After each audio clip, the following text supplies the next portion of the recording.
Singer baby Pandey आप सबके बीच में फिर से शिव चर्चा कथा लेके आ रहे हैं। आप सब मेरे कथा सुनिए और शिव गुरु के चरणों में प्रणाम, पार्वती माता के चरणों में प्रणाम, हरेंद्र भैया नीलम दीदी की चरणों में प्रणाम, माता पिता के चरणों में प्रणाम, सास ससुर के चरणों में प्रणाम।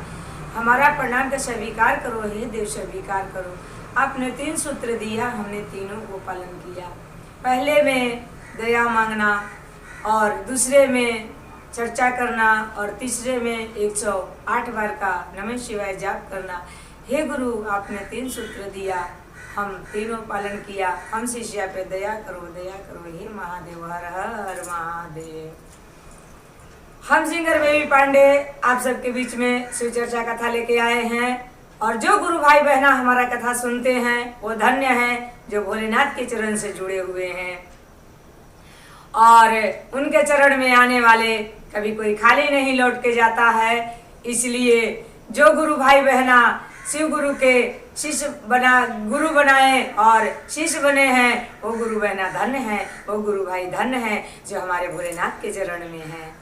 इसलिए आज हम आप सबका एक कथा बताएंगे क्योंकि कई गो गुरु भाई बहना के हमारे वीडियो सुन के और कमेंट में आता है कि दीदी हम इतने सालों से शिव गुरु का शिष्य बने लेकिन हमारे दया नहीं हुआ। अगर भरोसा करोगे, अगर शिव चर्चा का 3 सूत्र लिए हैं और पालन ना करोगे तो दया कहाँ से होगा। जो बोओगे वही काटोगे, क्योंकि कर्म जैसा करोगे फल भी तो वैसा ही मिलेगा। इसलिए आइए आज हम एक शिव चर्चा कथा आप लोगों को सुना रहे हैं।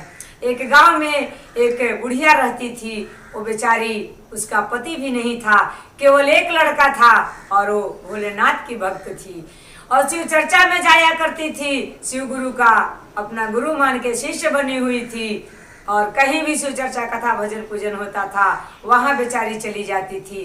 पूरा गांव वाले उसको ये भी कहा करते थे कि तुम्हें गुरु ने क्या दिया है कि जो तुम शिव चर्चा करती है, तुम्हें तो पति भी छीन लिया। लेकिन किसी की बात नहीं सुनती थी बुढ़िया। इसी तरीके अगर आप भी गुरु बनाए हैं और शिष्य बने हैं तो अटूट भरोसा करके उनके चरण में जुड़े रहिए, आपको भी उसी के तरह कल्याण हो जाएगा। फिर बेचारी सबकी बातों को अनदेखा करते हुए, अनसुना करते हुए और भोलेनाथ के चरण से जुड़ी रही। उसने ये सोचा कि भगवान ने मुझे मनुष्य तन दिया है, इससे बड़ा और सौभाग्य मेरे लिए क्या होगा। ना जाने पिछले जमाने में कौन सा ऐसा बुरा कर्म किया था जो इस जमाने में मिला और इस जमाने में क्यों बुरा कर्म करेंगे जो अगले जमाने भी मेरा खराब हो जाएगा। इसलिए वो बुढ़िया शिव गुरु का चरण से जुड़ी रही और शिव चर्चा करती रही और करते करते काफी टाइम निकल गया और निकल जाने के बाद वो अपने लड़का को शादी भी कर दिया। उसके बहू भी आ गई और बेटा बहू भी भोलेनाथ का भक्त बन गए और शिव गुरु का चरणों में आ गए और चर्चा करते रह गए। ऐसे करो भगवान की भक्ति कि एक दिन भगवान को भी हमारे ऊपर दया आने लग जाए कि नहीं, इसको कष्ट को दूर कर देना है, इसको दुखों को दूर कर देना है और इसे सुख प्रदान कर देना है। ऐसे भगवान की भक्ति करते रहो, क्योंकि ऐसे भी कबीरदास ने लिखा है कि दुख में सुमरन सब करे, सुख में करे न कोई, और जो सुख में सुमरन करे तो दुख काहे होए। अगर आप सुख दुख का वक्त ना देखो, भगवान का सुमरन करते रहो तो आपके पास क्यों बुरा वक्त आएगा। जो आया है वो भी टल जाएगा। तो एक दिन पार्वती और शंकर जी दोनों कैलाश पे बैठे हुए थे और बैठे बैठे पार्वती कहने लग गई कि हे भोलेनाथ, आप एक कौन सा इंसाफ करते हो कि इतना टाइम से आपका भक्ति करती है, केवल आप पे वो निर्भर है, फिर आप उसको क्यों इतना दुख दिए हैं। भोलेनाथ बोले कि पार्वती, आप नहीं समझोगी, ये दुनिया है।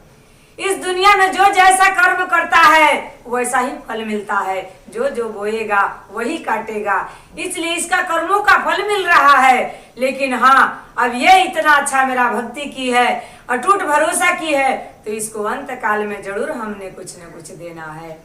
पार्वती जिद करने लगी कि हे भोलेनाथ, ऐसे थोड़े न होता है, आज हम उसके घर चलेंगे और उसको दुखों का निवारण करेंगे।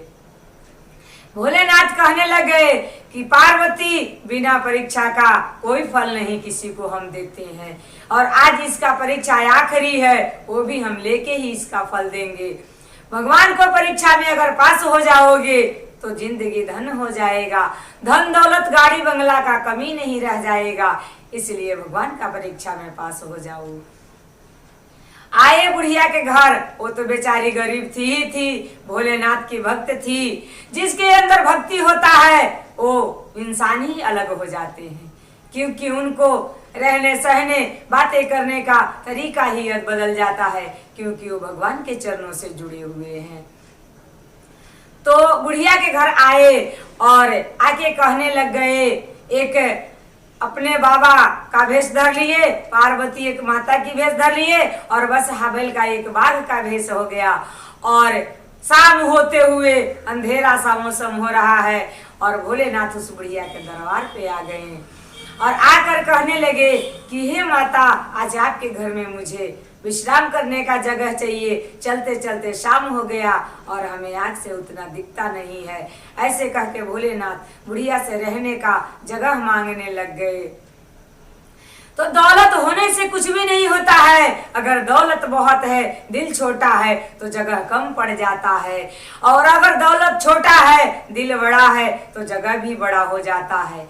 बुढ़िया माँ ने कहा कि इसमें कौन सी बड़ी बात है बाबा, जो हमारा टूटा फूटा जगह है इसमें आपको जगह जरूर मिलेगा, आप आज हमारे घर विश्राम कर लीजिए। और अपने बहू से कहने लगी कि आखिरकार तो मेरा पूरा जिंदगी दुख में गुजर रहा है, एक रात और दुख सही, और इनको रहने का यहाँ हम जरूर जगह देंगे। ऐसे कहकर और बुढ़िया बोले कि माता, और आप दोनों हमारे अंदर आइए और आके आप विश्राम कीजिए। जब अंदर आ गए तो कहने लगे भोलेनाथ कि हम तो अंदर आ गए और हमारे साथ एक बाघ है, उसको भी रहने के लिए जगह चाहिए। बोले कि बाबा, हमारे पास तो एक ही घर है, एक उसने अपना कोई सामान टूटा फूटा जड़ना वड़ना रख के रखा करती थी, वो गोठुल घर था। कहने लगी कि हे बाबा, यही एक गोठुल घर है, अगर कहिए तो हम इसको साफ सुथरा कर देते हैं, आप इसमें अपना बाघ को बांध देना। बाबा बोले कि ठीक है। ऐसे कह के बुढ़िया फटाफट उस घर को बहू बेटा मिलके साफ किए और सुंदर सा एक और स्थान बना दिए, जिसमें भोलेनाथ ने अपने बाघ को बांध दिया। और फिर कहने लगे कि हे माता, मुझे कुछ खाना भी चाहिए। तो बुढ़िया कही कि बाबा, जो हमारे घर में रूखा सूखा भोजन है हम आपको जरूर देंगे। ऐसे कह के और बुढ़िया दोनों माता पार्वती और भोलेनाथ का भोजन का व्यवस्था कर दी और कही कि बाबा, भोजन का आपका व्यवस्था हो गया। बाबा बोलते हैं मेरे साथ एक बाघ भी है, तो मैं अकेला भोजन कैसे करेंगे, हमें तो उसके भी भोजन का चिंता है। बुढ़िया बोली कि बाबा बोलिए, अगर मेरा बस का होगा तो हम जरूर कुछ करेंगे। ऐसे कह के बुढ़िया भोलेनाथ से कही तो भोलेनाथ कहने लगे कि आपको तो पता है कि ये इंसान नहीं है, रोटी नहीं खाता है, ये बाघ है, ये तो मांस खाता है। बुढ़िया बोली कि बाबा ठीक है। अपने बहू से जाके बोली कि आखिरकार तो मेरा जिंदगी निकल ही गया है और दुख में ही निकल गया, लेकिन बचा खोचा जिंदगी अगर किसी के काम में आ जाए तो इससे बड़ा सौभाग्य हमारे लिए क्या होगा। भक्ति ऐसे करो कि भगवान का भी रूह कांप जाए और भगवान के भी हमारे ऊपर ऐसे दया आ जाए कि ये भी भक्त हमारे अटूट भक्ति करता है। बुढ़िया ने वो भी तैयार हो गया।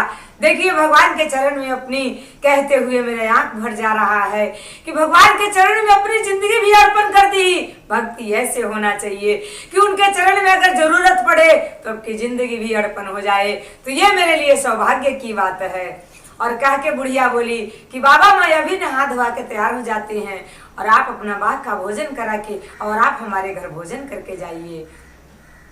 ऐसे वचन सुनकर भोलेनाथ कहे कि ठीक है, और वो उनके बहू और बेटा तीनों आपस में कहने लगे कि हम बाघ के आगे जाएंगे, हम बाघ के आगे जाएंगे।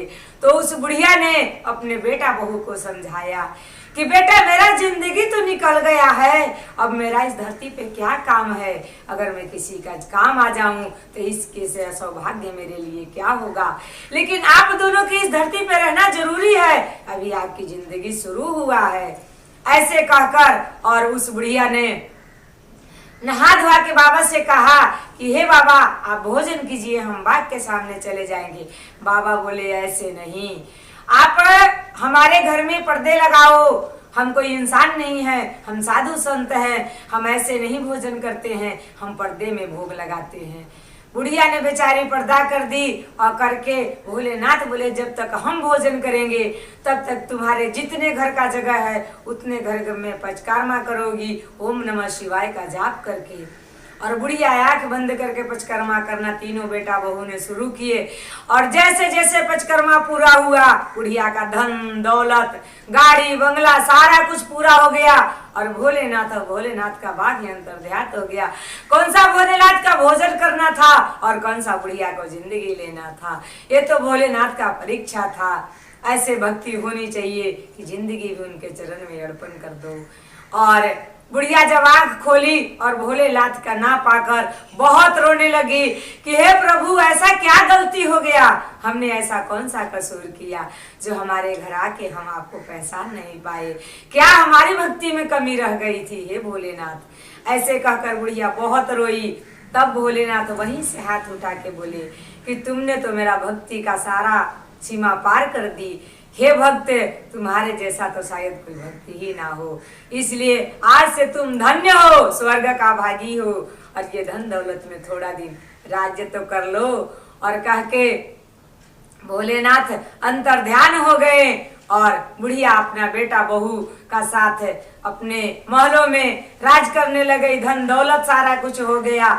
तो सोच लीजिए कि जो भोले के चरण में आता है वो अपने सब चीज को झोली भर के लेके जाता है। इसलिए कौन क्या कहता है ये मत देखिए, आपको क्या करना है ये देखिए। और सभी गुरु भाई बहना से मेरा हाथ जोड़ के रिक्वेस्ट होगा कि जो गुरु भाई बहना अभी तक भोलेनाथ का चरण में नहीं आए होंगे वो जरूर आए, शिव गुरु का गुरु बना के शिष्य जरूर बन जाए।